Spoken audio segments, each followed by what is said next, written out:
চলুন আজকে একটা বাস্তব জীবনের গল্প আপনাদের সাথে শেয়ার করি। স্বামীকে ইদানিং অসহ্য মনে হচ্ছে, সব সময় কথার কাটাকাটি করে, শান্তি নেই সংসারে। আজ কাজ থেকে ফিরেই আবার ছোটখাটো ঝগড়া, রাগের গরম মাথা নিয়ে বেরিয়ে গেলাম বাড়ি থেকে। পথে হাঁটতে হাঁটতে গিয়ে ঢুকলাম একটা পার্কে। বেঞ্চে বসে আছি, চারপাশে কোলাহল, কিন্তু মনে কেবলই ঘুমট, অন্ধকার। মন বলছিল এভাবে আর চলতে পারে না।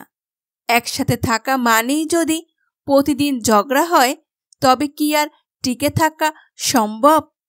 এমন সময় পাশে বেঞ্চে বসে থাকা এক মহিলা হঠাৎ বললেন, মা, এত রাতে একা বসে আছো, বাড়ি যাবা না?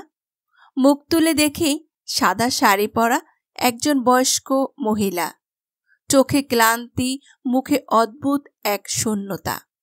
আমি বললাম, বাড়িতে যেতে ইচ্ছে করে না, প্রতিদিন শুধু ঝগড়া, কথার কাটাকাটি, আর সহ্য হচ্ছে না। মহিলা মৃদু হেসে বললেন, আমারও তো একদিন সংসার ছিল, স্বামী ছিলেন, দুটো ছেলে ছিল।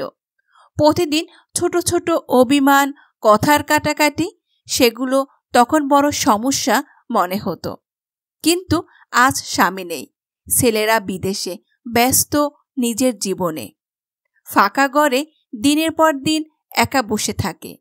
এখন মনে হয়, যদি সেই ঝগড়াগুলো ফিরে পেতাম, যদি কেউ আমার উপরে রাগ করত, যদি কেউ আমার উপরে সেই অভিমানগুলো করত, যদি কারো সাথে একটুখানি কথা কাটাকাটি হতো, তাহলে হয়তো জীবনটা এত ফাঁকা লাগতো না। আমি অবাক হয়ে তাকিয়ে রইলাম তার দিকে। হঠাৎ মনে হলো, যে মানুষটার সাথে আমি প্রতিদিন রাগ করি, সেই তো আমার জীবনের আসল সঙ্গী। সে না থাকলে হয়তো এই শহর, এই সংসার, এই সব কিছু ফাঁকা লাগবে।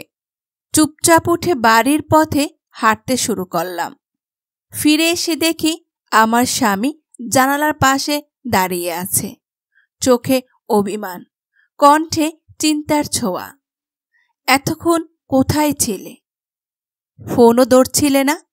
আমি কিছু বললাম না, শুধু আসতে গিয়ে তার হাতটা ধরলাম।